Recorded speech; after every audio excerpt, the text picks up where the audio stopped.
Suatu ketika Nabi Sulaiman memperoleh wahyu Allah yang memerintahkan agar segera pergi ke suatu pantai. Kepada Nabi Sulaiman Allah akan menunjukkan sesuatu yang ajaib. Nabi Sulaiman segera berangkat ke pantai yang dimaksud dengan seluruh bala tentaranya, baik dari kalangan jin atau manusia. Sebagian bala tentara lainnya dari kalangan binatang. Sesampainya di sana beliau tidak menemukan sesuatu yang aneh atau ajaib, hanya hamparan pantai yang memanjang dan laut yang terbentang luas seolah tanpa batas. Nabi Sulaiman alaihi salam segera memerintahkan salah satu jin untuk menyelam di lautan dan membawa keluar sesuatu yang tampak ajaib jika menemukannya. Jin tersebut segera menyelam sedalam yang ia mampu sambil memperhatikan sekelilingnya. Setelah beberapa waktu, ia muncul di permukaan dan berkata, "Wahai Nabi Sulaiman, aku telah menyelam sejauh yang aku mampu, sampai sekian ribu meter dalamnya, tetapi aku tidak melihat sesuatu yang ajaib dan istimewa yang bisa aku tunjukkan kepadamu." Nabi Sulaiman tidak puas dengan laporan jin tersebut. Allah Subhanahu wa Ta'ala telah memfirmankan dan itu pasti adanya. Hanya jin itu saja yang mungkin tidak mampu menemukannya. Karena itu beliau memerintahkan jin Ifrit yang mempunyai kemampuan jauh lebih hebat dari kebanyakan bangsa jin untuk melakukan tugas tersebut. Jin Ifrit segera menerjunkan diri ke samudra, menjelajah ke segala arah dan sedalam yang ia mampu, dengan kecepatan yang jauh lebih mengagumkan. Tetapi setelah beberapa waktu lamanya, ia muncul di permukaan tanpa membawa apa-apa dan berkata, "Wahai Nabi Sulaiman, aku telah menyelam sejauh yang aku mampu, sampai sekian ribu meter dalamnya, 2 kali dalamnya dari yang diselami jin sebelumnya, tetapi aku tidak melihat sesuatu yang ajaib dan istimewa yang bisa aku tunjukkan kepadamu." Lagi-lagi Nabi Sulaiman tidak puas dengan hasil yang dilaporkan jin Ifrit itu. Karena itu beliau berpaling kepada salah seorang punggawanya, Ashif bin Barhia, seseorang yang sangat ahli dan menguasai kitab Taurat, bahkan Allah menganugerahinya ilmu secara langsung dari sisinya, ilmu laduni. Nabi Sulaiman berkata, "Wahai Ashif, bawakanlah, tunjukkanlah, kepadaku, keajaiban apa yang disembunyikan Allah di dalam lautan ini."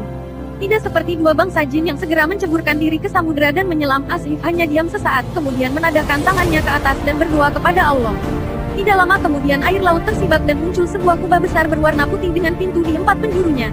Pintu pertama terbuat dari intan permata, pintu kedua dari yakut, pintu ketiga dari mutiara dan pintu keempat dari zabarjud yang berwarna hijau.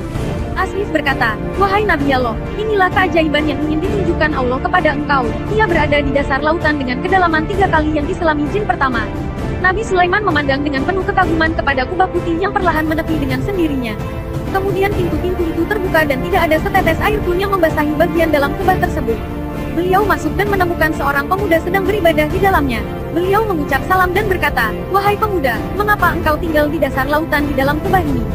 Setelah menjawab salam beliau, pemuda itu menceritakan bahwa dahulunya ia merawat dan melayani kedua orang tuanya yang cacat, ibunya dalam keadaan buta sedang ayahnya lumpuh, selama hampir 70 tahun.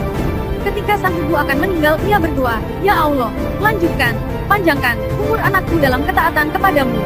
Ketika sang ayah akan meninggal, ia berdoa, "Ya Allah, jadikanlah anakku tetap dalam ketaatan kepadamu di tempat yang tidak dapat diketahui oleh para syaitan."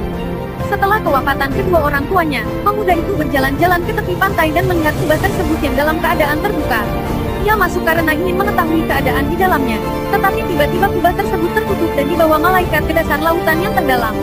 Maka ia menghabiskan waktu hanya dengan beribadah kepada Allah di dalam kubah tersebut. Nabi Sulaiman berkata, "Pada masa siapakah engkau hidup saat itu?"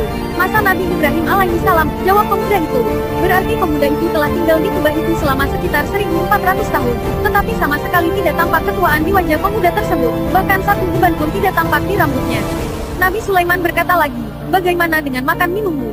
Setiap harinya kubah ini naik ke permukaan, dan seekor burung membawakan makanan dan minuman sebesar kepala orang dewasa. Saya bisa merasakan semua jenis makanan di dunia ini, yang membuat saya selalu puas dan kenyang, hilang semua rasa haus dan lapar, panas dan dingin, jemu dan malas, bahkan tidak ada rasa kantuk dan ingin tidur sehingga saya bisa menghabiskan waktu untuk beribadah kepada Allah. Nabi Sulaiman memandang pemuda itu penuh kekaguman. Walaupun segala mukjizat dan kelebihan yang diberikan Allah kepadanya sangat mengagumkan, tetapi bagi Nabi Sulaiman, apa yang dialami pemuda itu jauh lebih mengagumkan lagi. Apalagi pemuda itu bukan seorang nabi dan rasul, tetapi seorang yang berbakti kepada kedua orang tuanya yang memperoleh kemuliaan, karamah, itu karena doa kedua orang tuanya. Nabi Sulaiman berkata, "Maukah engkau tinggal bersama kami?" Pemuda itu berkata, "Kembalikanlah saya ke tempat semula, dan biarkanlah saya terus beribadah kepada Allah sampai waktu yang dikehendaki Allah." Nabi Sulaiman keluar dari kubah tersebut dan memerintahkan Ashif untuk mengembalikan kubah itu ke tempatnya semula. Ashif menadahkan tangan dan berdoa, maka perlahan kubah itu masuk ke dalam air, dan pemandangan kembali